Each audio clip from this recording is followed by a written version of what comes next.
अस्सलाम वालेकुम। तो आज की इस वीडियो में हम डिस्कस कर रहे हैं लॉन्ग वॉल्स को।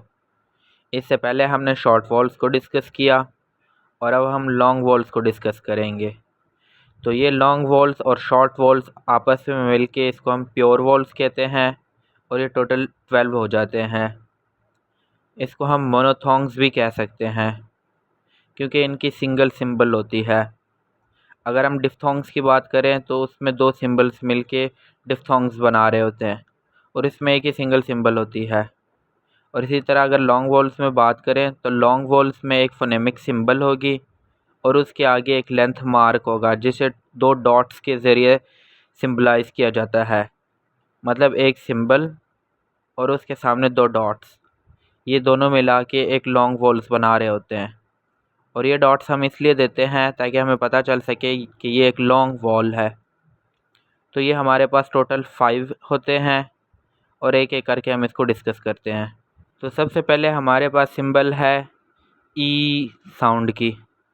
अब इसको प्रोनाउंस करते हुए हमें थोड़ी सी लेंथ लेनी पड़ती है, इसीलिए इसके सामने एक लेंथ मार्क है। मतलब ये एक लॉन्ग वॉल है।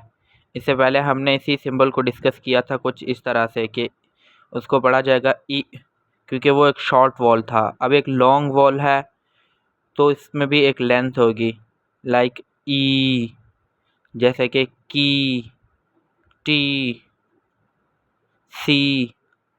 सेकंड सिंबल है हमारे पास अ साउंड की, अ एज इन क।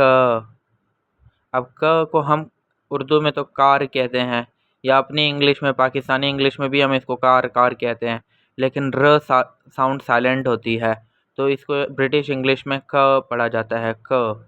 और जो थर्ड में हमारे पास सिंबल है वो है ओ साउंड की, ओ, ओ एज इन खो, ओ एज इन खो।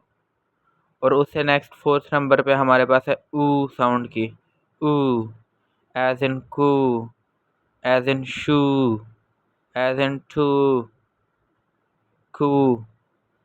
और लास्ट में हमारे पास फिफ्थ सिंबल है ओ साउंड की, ओ एज इन खो। इसमें भी र साउंड जो है वो साइलेंट है। तो ये लॉन्ग वॉल्स हैं और इसमें हमारे पास एक लेंथ मार्क है जिससे हम प्रोनाउंस करते हुए थोड़ा सा टाइम लेते हैं, जबकि शॉर्ट वॉल में हम उसमें कोई टाइम नहीं लेते थे, इसमें हम टाइम लेते हैं, जैसे कि ई, अ, ओ, ऊ, ओ। तो ये हमारे पास 5 लॉन्ग वॉल्स हैं और उससे पहले 7 शॉर्ट वॉल्स। तो इन 12 वॉल्स को हम प्योर वॉल्स भी कह सकते हैं और मोनोथॉन्ग्स भी कहते हैं।